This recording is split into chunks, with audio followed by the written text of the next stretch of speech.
Hello, welcome to Time of Death. My name is Ris, And I'm Dee. and we are here for episode 28 of our beautiful, wonderful podcast, Time of Death. Yes, beautiful and wonderful are the right words. If you Happy can't, Happy Valentines to all. happy Valentine. And if you can't tell, Dee has a nasty cold. Dee has a nasty cold. COVID negative, though. I'll tell you, I woke up this morning and I was like, I have done everything I can. I have a little humidifier. I have taken my supplements. I've played this healing frequency music. I'm doing everything I can. I just am having a hard time kicking this. Hang in there, But Dee. COVID negative. The life. Today we're doing a little Valentine's Day special episode. For those of you who are new here, we are Time of Death, and we are two nurses who like to talk true crime. We like to cover cases that have a heavy medical influence or cases that feature a medical professional as the perpetrator or the victim. So without further ado, Beautifully said, Riz. let's do this. Student. Okay, so Susan and John Hamilton were living the dream. They were both in their early to mid 50s in 2001. They were celebrating their 15-year anniversary. So the two had met in 1985 and they married a couple years later in 1987. It was a second marriage for both of them. So they both had children from a previous relationship. But they were regarded as being really happy. They were successful, in love by all other accounts. John bought a Porsche for Susan for a wedding gift. They'd go on luxurious vacations together. They just really were living it up. And they were in a pretty upscale neighborhood. They were just happy. Susan was described as being very beautiful. She was friendly, outgoing, bubbly. The two co-owned an OBGYN practice in Oklahoma City, Oklahoma. And that's why he had a Porsche. So Susan worked there as a manager. So she worked at the Oklahoma City Clinic for Women. She worked there a couple times a week, and John was an OBGYN there. So at the Oklahoma City Clinic for Women, they performed abortions there, and anti-abortionists often would picket at the clinic. And, they would protest, and actually they would make threats and make posters. Like, one of the posters in particular had a picture of John's face, and it said, "Wanted for murder." Both were very open about their pro-choice positions. So on Valentine's Day in 2001, John woke up early that day. As he would be scrubbing in, he had 2 surgeries scheduled for that morning. His first surgery began at 7 a.m. and finished at 8 a.m. After that, John went to the hospital where his second surgery was. And at 8:30 a.m., he bumped into his former medical partner, Dr. Karen Reisig, in the doctor's lounge. And she heard him talking on the phone, presumably to Susan. It was very lighthearted. Susan and John lived close by the hospital, so he ran home after he was seen by Karen in the lounge.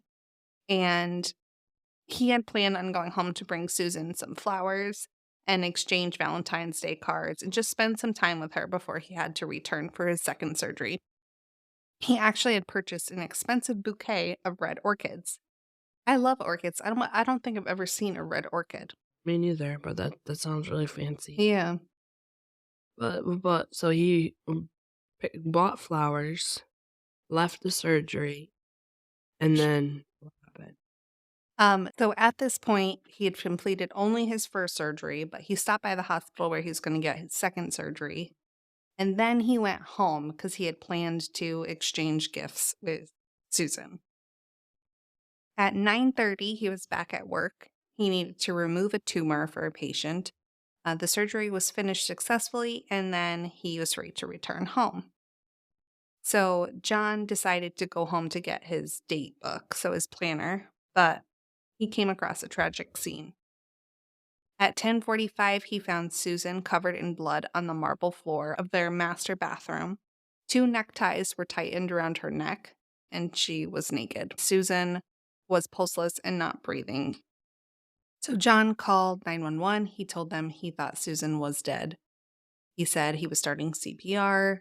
Police and EMS arrived and found both of them covered in blood. Susan was dead, and John was very distraught, obviously. So the medics come in and they see John doing CPR. So he's doing chest compressions, but he isn't doing it right. And the medics are like, hold up, this guy is a doctor? Like, this is a little weird.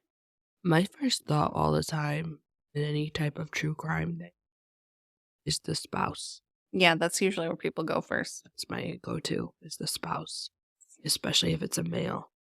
Maybe that's sexist, but that's my first thought. I think there's like a pretty damning statistic for how often it is. I don't know what that I'll is, look it but up for you. All right, I have the stats. This is from 2021. Female murder victims and victim offender relationship. The percentage of females murdered by an intimate partner was 5 times higher than for males. The estimated 4,970 female victims of murder and non-negligent manslaughter in 2021, data reported by law enforcement agencies indicate that 34% were killed by an intimate partner. By comparison, about 6% of the 17,970 males murdered that year were victims of intimate partner homicide. okay. Susan was strangled, but also had blunt trauma to her head, even to the point that they could see her brain through the wounds in some places. She was barely recognizable. There was just blood everywhere. The back door of the house was wide open. Neighbors denied hearing anything or seeing anything suspicious. Again, they lived in an upscale neighborhood. So police initially were thinking, okay, is this like a burglary gone wrong? Maybe, they had come in to steal something and Susan caught them. So there was no forced entry, no stolen property, and there were no bloody footprints, which was suspicious because of the goriness of the scene. Also, just an FYI, John had an alibi. He was working. He was doing his surgeries, remember? So the medical examiner, of course, does an autopsy, and it shows obviously she was strangled. There was no evidence of sexual assault. And there was also evidence that someone had slammed her head into the floor repeatedly, and also that she had been bludgeoned in the head with a hard object. Oh my god. She had a pretty severe wound to her left forehead and also an injury over her right eye, amongst other injuries. So, cause of death was blunt trauma and strangulation. They later find out that the maid for the Hamiltons saw a marble figurine missing from their bathroom. So, police are continuing their investigation and they find out that an anti abortionist group planned for picketing in front of their home, and this license to be able to picket in front of their home was obtained within a month of Susan's murder. So police, they're doing their thing. They end up looking at John's car, where they find blood on the steering wheel and the driver's seat. And John claims that he moved it for EMS when they got to the scene. Yeah, that's plausible. Yeah. If they came and they said, we cannot get our ambulance all the way in, or other EMS or whatever, police, I could get it. I Yeah. understand that. So, they also find a Valentine's Day card to John from Susan. So it was a very traditional card, like, it's like all like, "Oh, I love you," like, "Valentine's Day, you're so special to me." Like, that's what the card was, but Susan had added onto it. So she added, like, a little note to it that said, "Obviously, I bought this card before last Monday." Oh, And inside, the card read, "I bought this card 2 weeks ago, so I guess maybe it doesn't seem as appropriate. But I do love you. Have a great day, Susan." it's a freaking troll. I know. Susan is spicy, man. Yeah. She said, you know what? Not that you deserve this, but here you go. Yeah. So, police were like, "Okay, let's find out what happened 2 weeks ago." Mm-hmm. Side note, they also find a Valentine's Day card from John to Susan at their house that read, "We are important, loving, caring people together. My life would be incomplete without you. I love you, John." So he wanted to reconcile, it Yeah. sounds like, and Susan was just not Yeah. having it. So, police start digging into this and they find out that friends were saying that Susan was growing suspicious, that he was having an affair, and she was even thinking of divorcing him. Police end up finding more clues after seeing that Susan found evidence that John had been calling another woman. Her name was Nina, and she was actually a patient of John's. Oh. Oh Yeah, my god, the plot thickens. yeah. So she was a dancer at a strip club. Ugh. Susan found over 60 phone calls between the two. John had actually gone to the club and had paid $100 for a dance at least one time. Is if you don't know, now you're gonna know.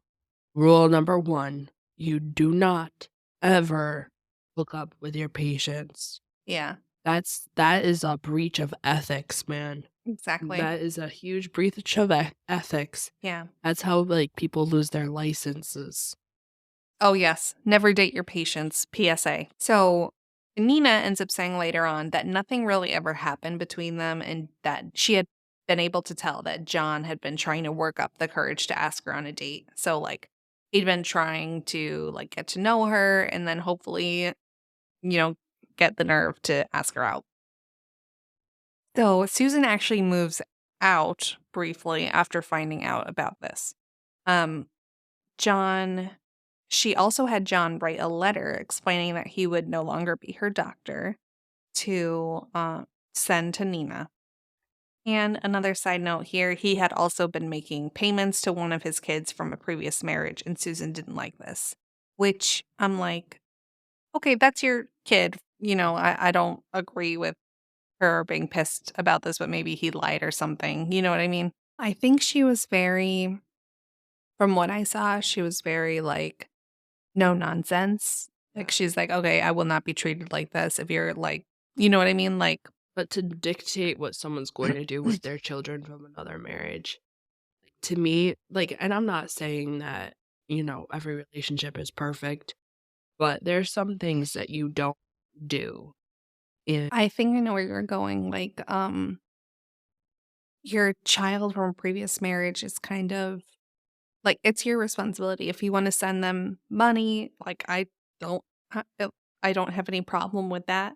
It's kinda like, I don't really understand her getting peeved about that, but maybe there was some agreement that she was annoyed at. Either way, I don't really agree with her being mad about this, I but don't I do either. understand her getting mad about him trying to get with Nina. So, obviously, John doesn't look good after we find out that Susan and him were Beef it. beefing because of his Infidelity. actions. So I found like some people, obviously, police were suspicious of John, rightly so. I was also suspicious. Yeah. But some people also are defensive of John because he was regarded as a good doctor. And, sometimes it can be hard to fathom that people who have some good traits and do some good things can also commit horrible acts. And also, again, he had an alibi here, right? Surgery. Sure, supposedly. Yeah. So people started growing suspicious about the 911 call. He's saying, I'm doing CPR. I can't find a pulse. She isn't breathing. But it's not sounding right. It sounds Mm. like acting. So a local news station, KWTV, actually sent the 911 call to a company who specializes in computer voice stress analysis. Oh, no. I didn't even know there was I such a know. thing. That makes me so nervous because I feel like I live in a semi-stressed state, and if any of these recordings were ever sent to those people, be like, "That girl is freaking nuts." Okay, so basically, this stress analysis company is trying ultimately to see how stressed John might be during the call. It's an imperfect system, but they said the microtremors in his voice indicated that there was no excessive blood flow. He's not stressed to the degree that they would assume if he was, emotional, if he was actively doing CPR, like, sounds like it's rehearsed. Wait, hold on. This technology existed in the early I 2000s? know. That's I nuts. know, and I haven't heard it utilized in any other case. Oh my god. So basically, CPR is hard work. You're doing chest compressions. You have to do it at a specific rate, specific depth. Anyway, it's always like you do chest compressions at this rate to this song, like It's Staying Alive by the Bee Gees. 105, right? It's 105 beats like, per minute. yeah, something like 100 to 120 beats per minute. And you got to be on it, you know?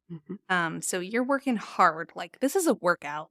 Like, people usually change the compressor position every couple minutes because it's hard on your body. Oh, So you yeah. do like a 2-minute round, move on to the next person after that. Mhm. And also, people don't talk about it. When I first was doing CPR, when I was a much younger nurse than I am now, you break ribs. Mm, Like, you're gonna go in there and you're gonna break their ribs, unfortunately, and, that is a very weird sensation. I know.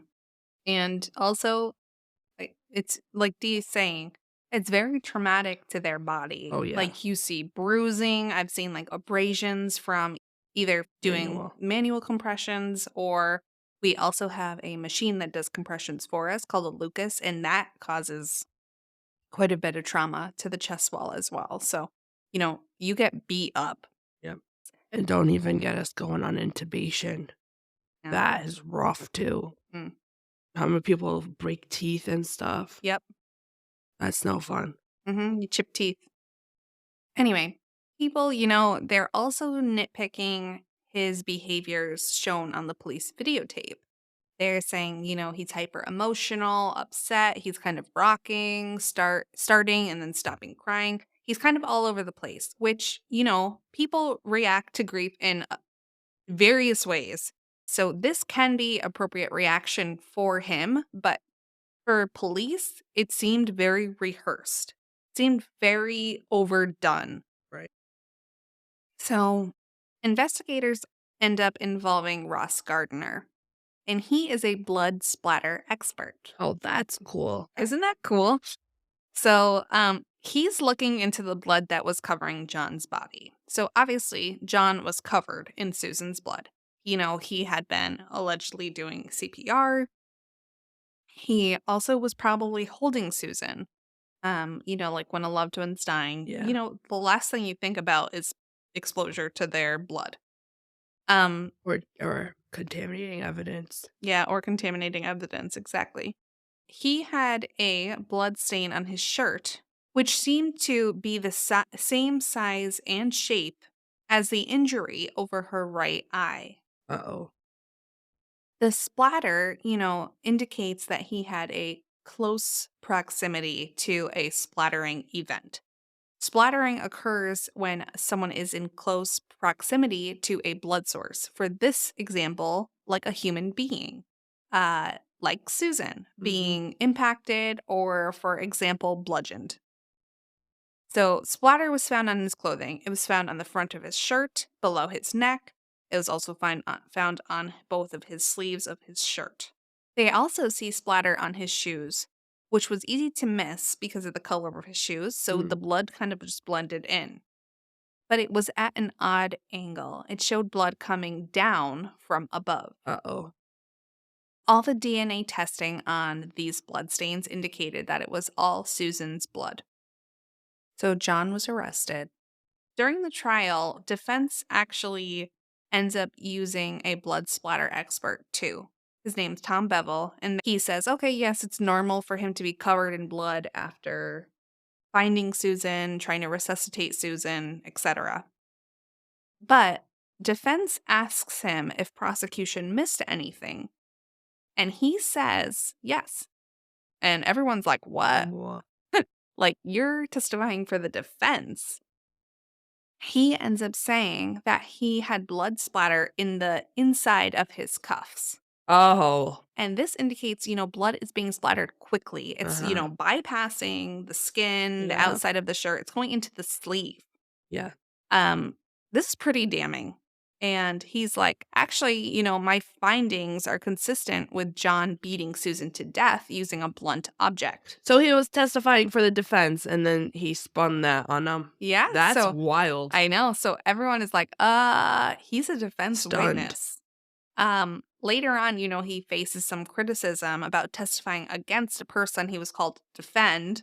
And Bevel says, you take an oath to tell the truth, and Ex that overrides any allegiance I may have to any client, which good for you, Tom That's Bevel. I That's a applaud great, that. I applaud that. yeah, it's a great response. So, basically, remember that alibi. He was at surgery. He had 2 surgeries that morning. Like, he could not have possibly done this. Unless he had the resident do the surgery.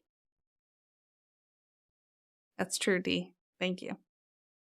I'm just throwing it out there. Oh, Just because you sign off, just because the attending signs off doesn't mean they were always in the room. maybe he wasn't even there, but Yeah. he was. Oh. We're gonna go through what seems to be, through the day with added details. Mhm.